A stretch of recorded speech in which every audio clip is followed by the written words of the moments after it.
Welcome to the Note Investor Podcast. We'll guide you through the ups and downs of note investing and teach you all about the nitty-gritty details of the business that other people won't talk about. Your host, Dan Deppen, is a former aerospace engineer and product manager who transitioned away from cubicle life to full-time note investing in 2018. Our website is www.fusionnotes.com, where you can subscribe to this podcast, comment, and find links to other information on note investing. Hi, everyone. Welcome to the Note Investor Podcast. I'm your host, Dan Deppen. And in this episode, I'm going to be talking about some of my takes on the recent crisis and where I think things might be going. And it's important to note I'm recording this on March 28th. I don't think it's actually going to get released until April 7th because there's some time for editing and whatnot. So I can't get this up in real time, but I think noting the date of March 28th is kind of key because things have been changing pretty rapidly. So it's possible that something crazy happens between now and when you hear this that may, change some of these things. I'll probably be doing some updates in the coming episodes, and I'm also going to try to have some folks on to give their impressions of what's going on and where they think things might be happening. It's definitely a unique time in the world and in the note industry in particular. Certainly nothing like I've ever seen. I don't know that anybody's ever lived through anything like this unless they're over 100 years old and they're around in 1918. But kind of one of my first, I'll talk with some of my takeaways, and I'll talk a little bit about what my thought process was actually heading into this before I even knew anything was going to happen, and then where I think things might be going overall, and talk about some of the things that I've been observing in the market. The first thing I noticed was not even related to notes, but the whole thing with hoarding food and toilet paper just really annoys the heck out of me. I'm really kind of amazed and disappointed at how people are able to do that. I mean, the toilet paper thing in particular is stupid on a number of levels. No, number one, it's not even actually a necessity. Number two, there's not actually a shortage. And, it's interesting to me that the trucks are still running. There's no threat of it running out, and they're even cranking up production. But yet my wife was at the grocery store this morning and they didn't have any in there. When I was at Costco about a week ago, just getting regular groceries, it was interesting looking around, and it seemed like most of the people had, a thing of toilet paper, and in some cases multiple packages of bottled water, which I don't understand either, because this isn't the kind of thing that affects the water supply. So, I don't know.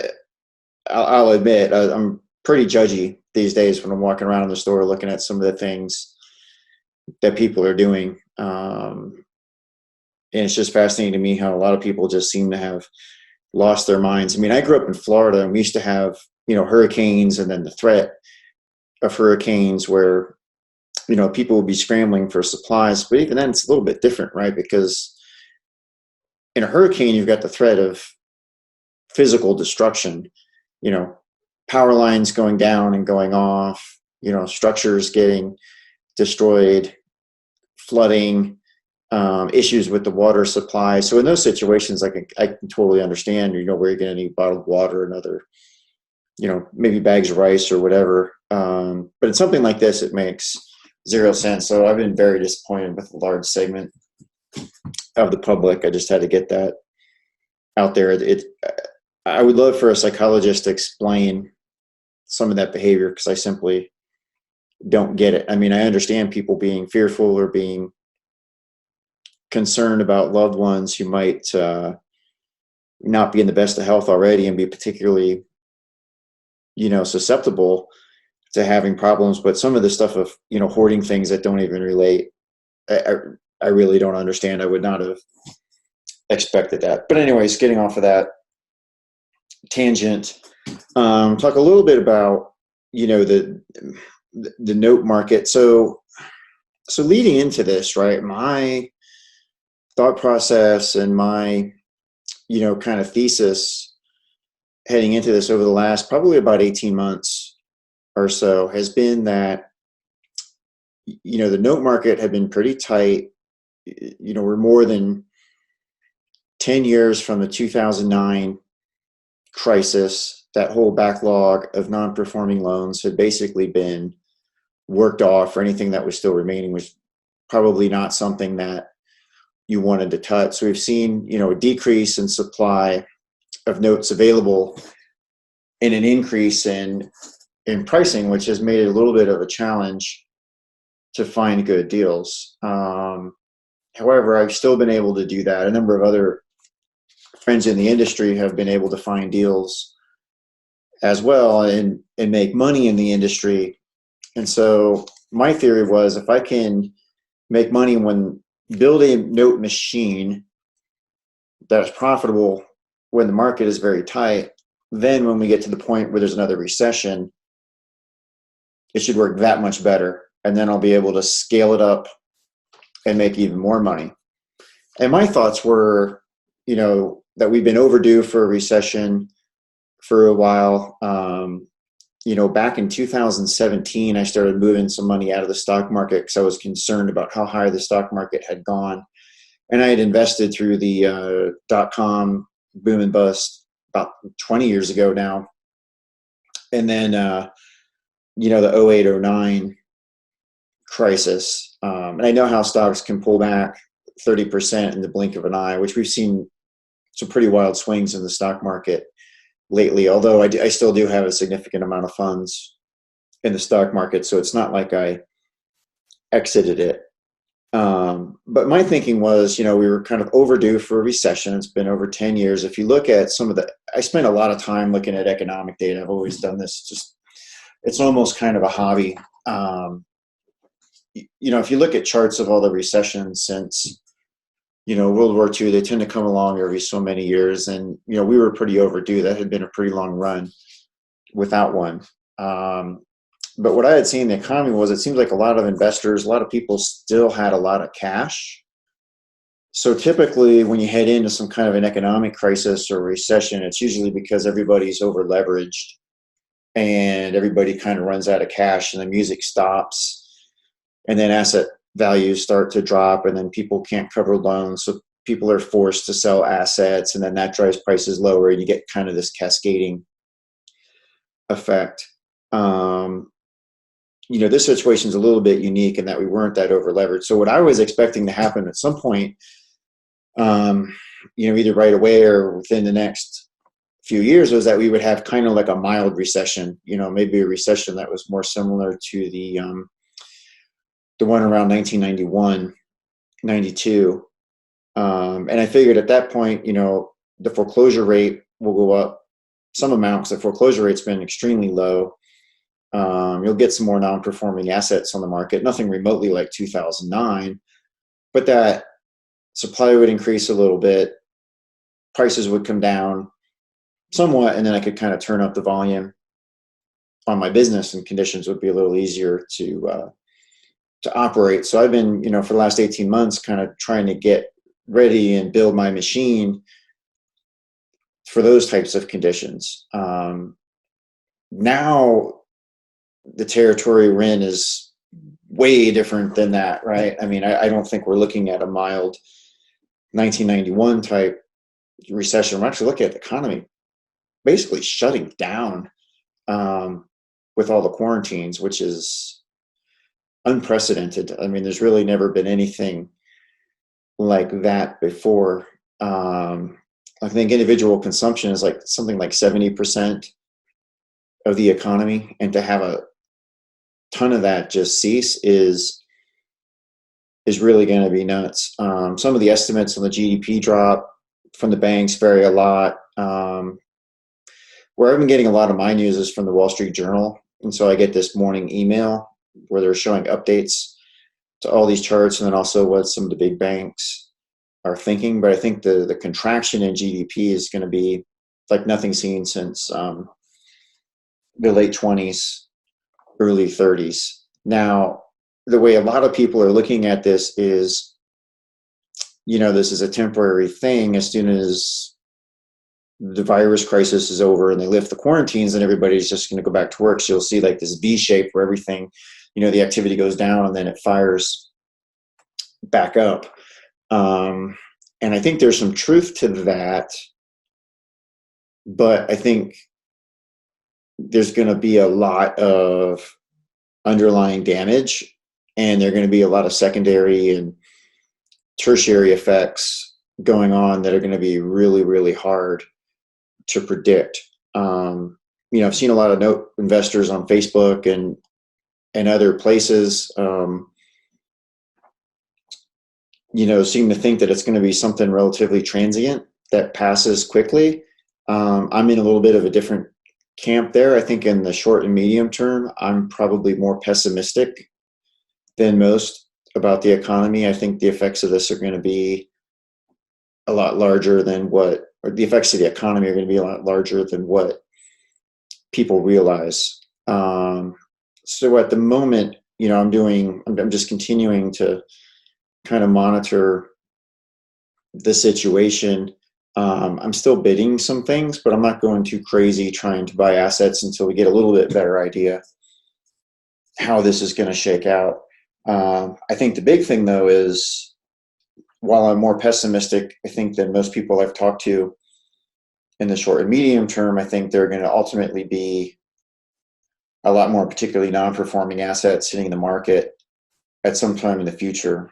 And I think it's going to take a while for those to work their way through the system.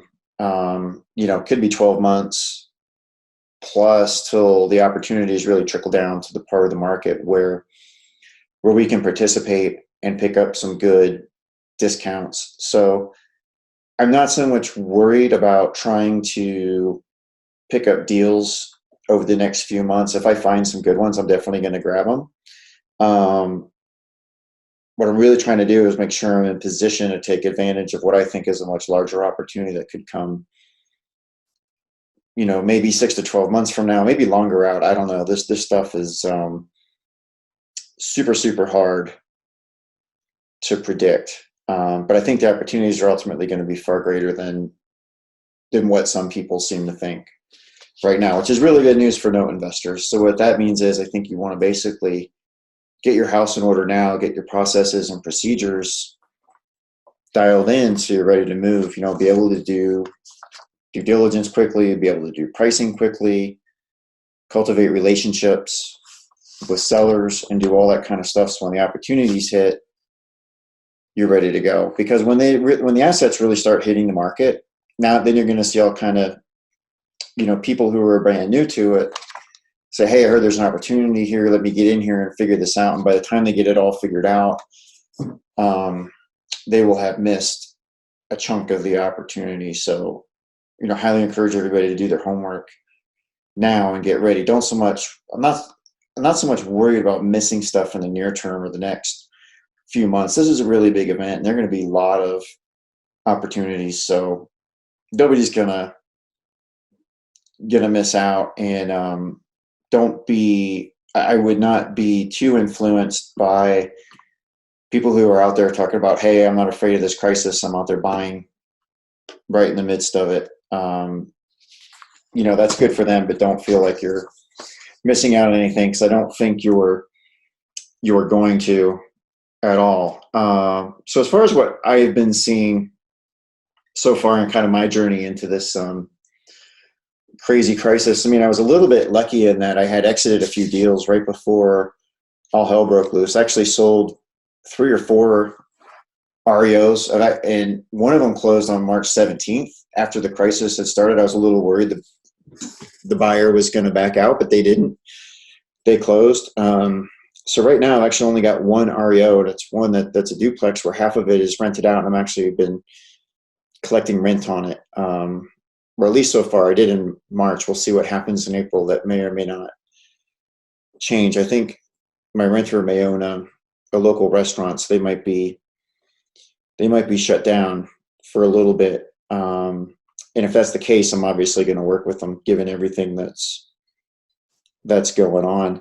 Also sold a note recently, and I had that close in the middle of the crisis as well. I thought maybe that buyer would get squirrely and back out, but he's followed through as well. So that's all been really nice. The other thing I've been monitoring is the payments that have come in on my performing loans. And actually right now, most of my loans have been performing. And I was surprised in the second half of March how many borrowers made payments. I would have, if I had to bet ahead of time, I would have thought a lot more would have missed. Of course, we'll see what happens in April. I expect things to change a lot then. One of the things that I've been asked about too is how do you deal with borrowers in the midst of this? I mean, obviously, a lot of borrowers are going to miss payments because their work's going to be affected by this. I mean, a lot of people are stuck at home, particularly hourly workers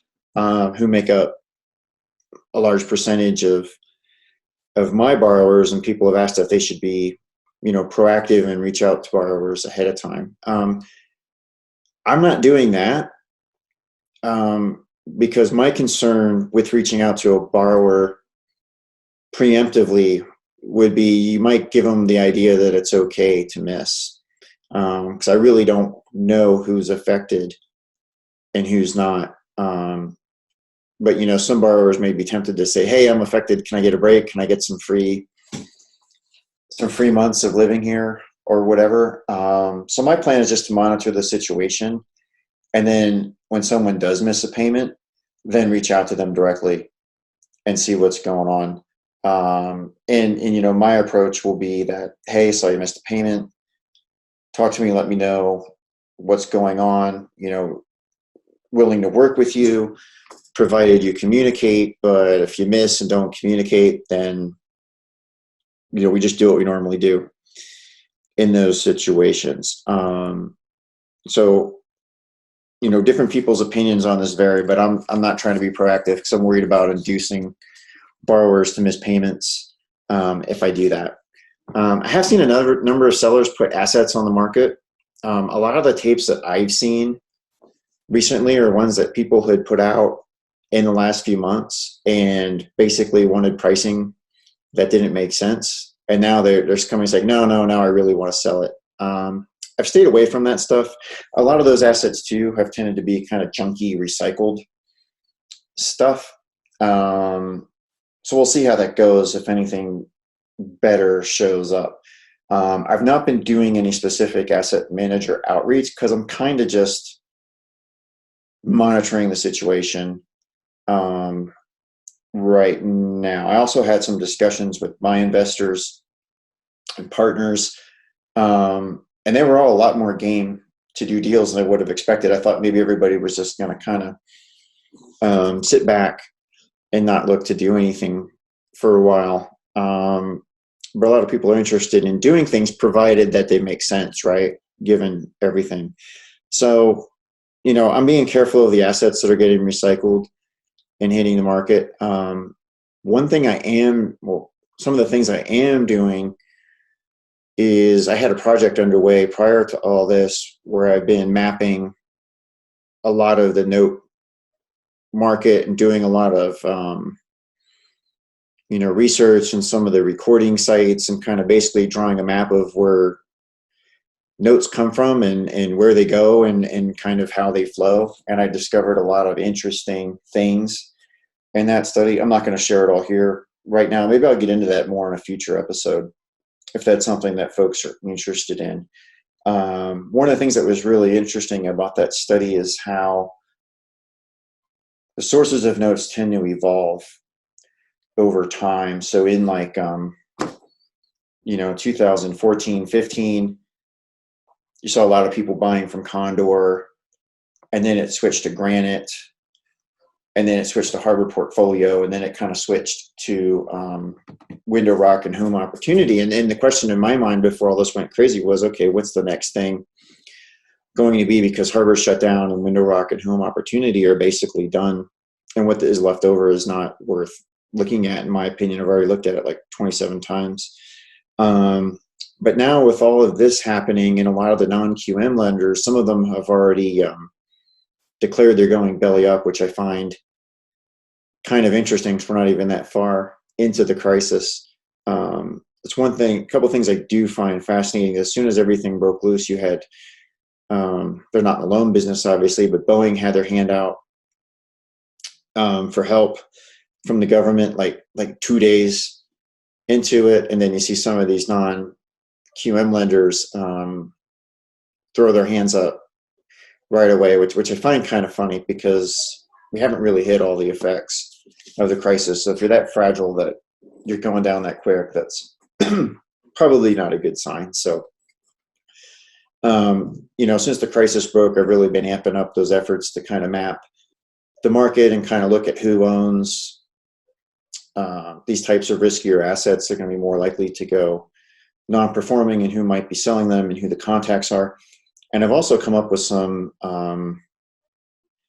I found some really interesting software. This is another one I'm not going to dive into in depth, but I found some really interesting software tools that are enabling me to pull phone numbers and emails that I've never been able to get access to before.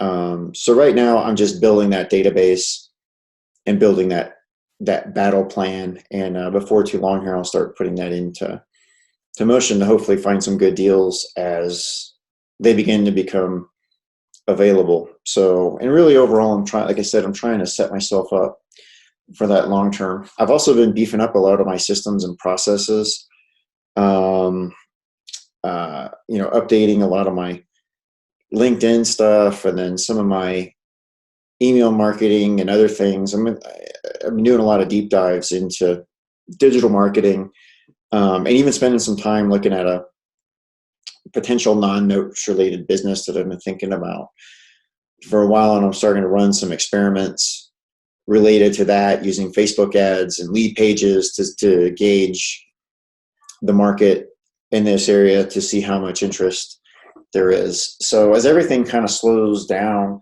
over as everything has slowed down, will probably stay slowed down.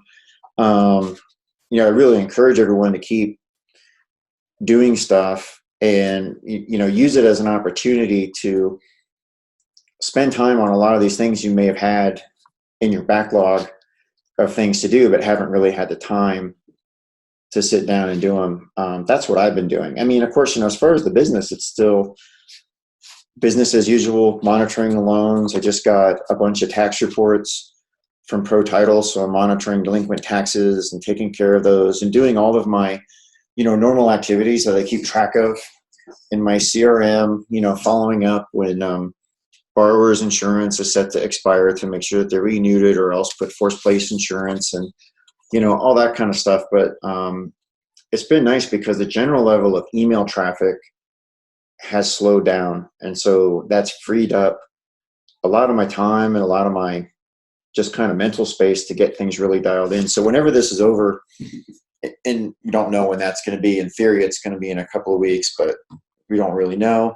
I'll have Fusion Notes really dialed in, running smoothly. And it's kind of nice not to have this backlog of emails and, tasks in my CRM to do, which I never seem to quite keep up with. I got that pretty well under control. And I'm doing some things to set that up to make it easier to manage in the future as well, and then able to tackle some of these projects that I've been wanting to do for a long time and just never had the time to do it because we're not coming up for air. So I'm kind of setting myself up for the next wave of acquisitions rather than running out and trying to buy stuff, right in the midst of this market where there's a lot of uncertainty.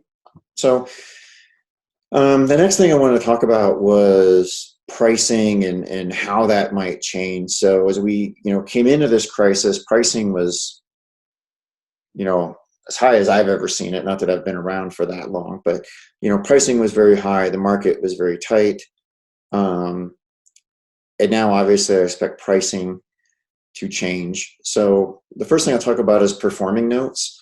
I think performing notes are kind of the riskier area right now, because even a lot of the solidly performing notes, you're going to have borrowers who have lost their income and there's just going to be nothing they can do to make payments. So a lot of those, I don't know how many, but a lot of those are going to go non-performing. So those get kind of dicey. If I was going to buy performing, I would want a really solid pay history, which would indicate to me that even if the borrower lost their job, when they get that back on track, they'll begin paying again.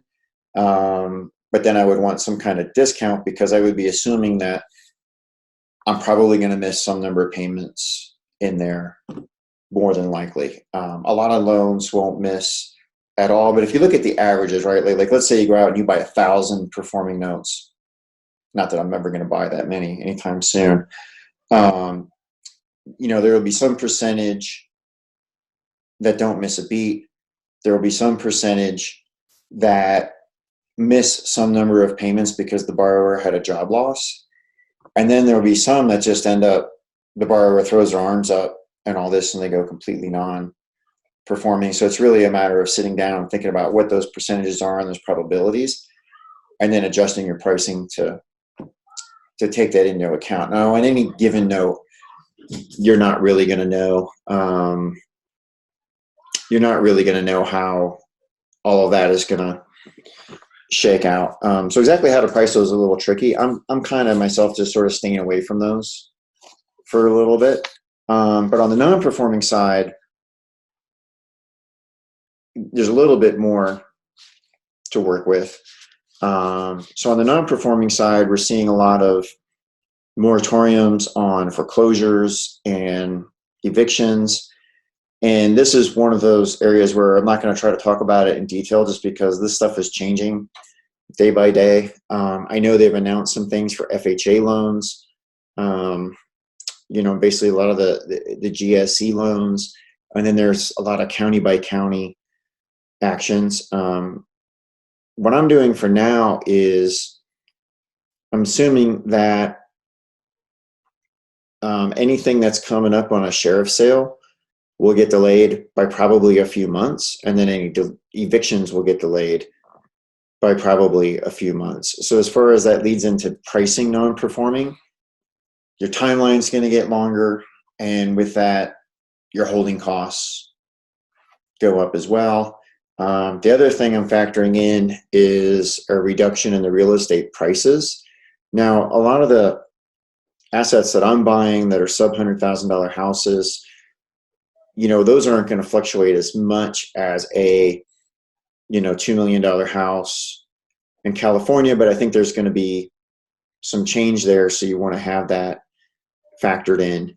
Now, it's possible that values actually go in the other direction. I've talked to some people who are very smart and know this stuff very well, have said because the Fed is printing so much money that the value of hard assets like real estate will go up.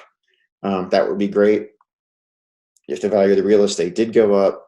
But I know in talking to some folks and some like top 1% Keller Williams realtors prior to all this breaking loose, they were kind of looking for housing prices to dip down at some point as we moved into some kind of recession, just because the values have been on such a tear for the last 10 years or so since the previous crisis. So, for me, I'm baking in, being extra conservative on my values of the property. I'm doing that anyways, because it seems like every REO I take back, the last 7 or 8, they've all sold for less than what I predicted ahead of time. In some cases, a lot less, depending on, how I've had some real surprises lately on the interior condition of some properties. So I'm going to get probably even more conservative on the values, and then just assume that the timelines are going to stretch out. Now, as far as buying stuff, I'm going to adjust my prices as I see fit. I'm going to be kind of conservative here for probably at least a few months. Now, that's the buy side of the market, but you've got to have someone who's willing to sell to you at those prices. What I think is going to happen is, sellers will move their pricing down somewhat, but I think it's going to take time for them to lower pricing to a point that I think makes sense and has value. Some of the discounts I've seen offered so far, they're discounting it like a little bit, but I don't think that makes sense given the amount of uncertainty and some of the things that the economy is facing. So that means I may not buy a whole lot over the next few months. I may not buy anything at all, and I'm totally cool with that. I'm I said this online somewhere the other day, but I'm very content just to sit on my hands and do nothing for a few months as far as buying, if I need to, because I'm going to be, building my relationships and building my map of sellers and improving my tools and improving my processes, and be ready to go big when the real opportunities hit the market, which could, like I said, could easily be 12 months down the road. I'm not really interested in doing a handful of deals that might be kind of thin right now, because I found too,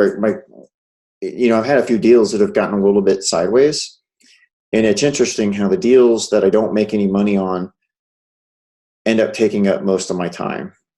The deals that are big winners, not only do you make a lot of money off of those, they tend to just not suck up a lot of the time. So I don't want to really get bogged down with deals that might end up being thin and being big time sucks, depending on how they go. I would prefer to do a lot less for now,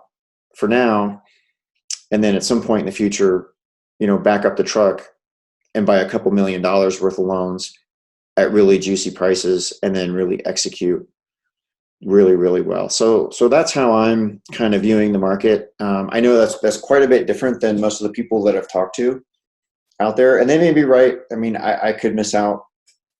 I may miss out on a ton of stuff, and that's okay, because there's always opportunities in the note market. I mean, there were opportunities when things were super tight here recently, and then there are going to be opportunities in the future. So you want to be, understand your pricing, understand your model, understand what you're doing, and then act. I'm not saying get frozen up, but don't necessarily worry too much about missing out either. But like I said, I will still buy. I think the key is just to be very opportunistic, because I think you're going to see some sellers kind of freak out here. If you look at like I said, the economy is shutting down in a way that it never has, and you're going to have just all kinds of effects. It's not only people not being able to make mortgage payments. Multifamily is going to get hit, I would assume, although the multifamily people I know don't seem worried at all, which I don't understand. Now, that's not my market, so I'm not an expert in it. So maybe there's a bunch of factors there that I'm just not even aware of. But then you even think of all the small businesses and the restaurants and, the other mom and pop businesses, they've been forced to close their doors, and this may go on for a couple months. And, not many people have the cash sitting around to do that, and that means they're not going to be making rent payments on theirs. And then there's going to be a big impact on commercial real estate. In fact, the commercial real estate opportunities in notes, could end up being bigger than the ones in residential till this is all over. And haven't started doing this yet, but it's kind of on my list of things to do. Would be to start, and it's been on my list of things to do for a while, but I need to start wrapping my head around commercial notes a little better, which I know they have a lot more degrees of freedom and a lot more going on than residential. For now, I've been staying in my lane, but I think we'll see a lot of commercial loans going bad too. And obviously this is going to put a lot of pressure on banks. I know the government's, basically said they're going to print unlimited money, but we'll ultimately have to see how all of this shakes out. Like I said it before, I think there are going to be a lot of secondary and tertiary and other effects that are probably hard to predict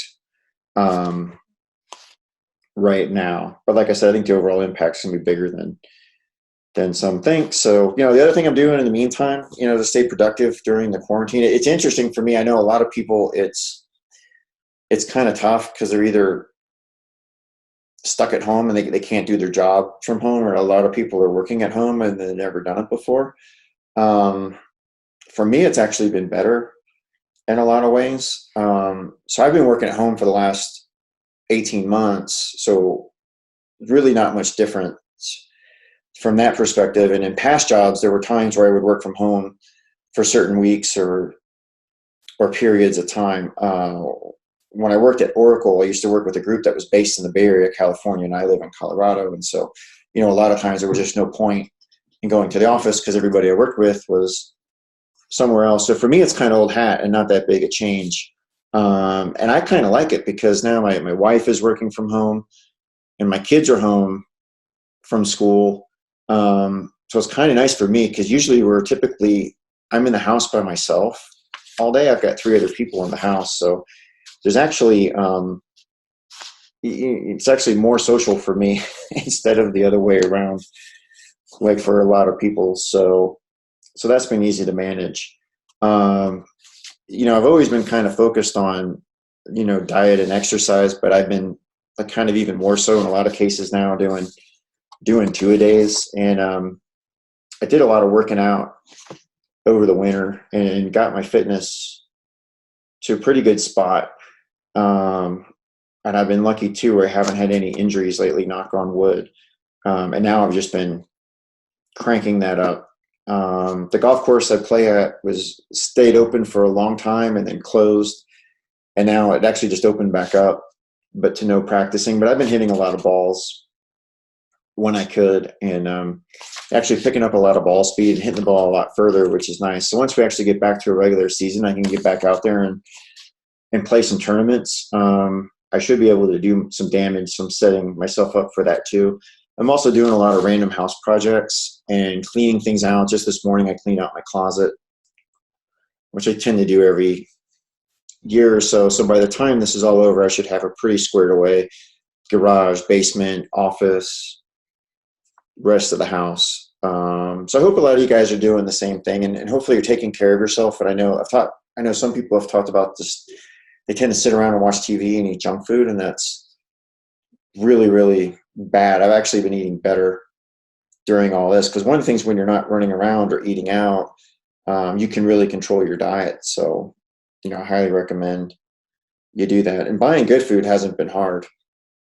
Buying like good proteins and fresh veggies has not been an issue. People are wiping out the frozen pizzas and the toilet paper, which again, just pretty silly for me. So hopefully you guys are, being able to keep your business under control, take some time, do a lot of things that were maybe on your list, but you haven't had time, and then even tackle some new projects as well and learn some new skills. So anyhow, that's what I got for you for now. I'll be back later with hopefully some interviews from some unique people to get their takes on this crisis, and I'll continue to monitor it till it goes along. So, until next time, definitely, stay safe and be careful, and I'll see you next time.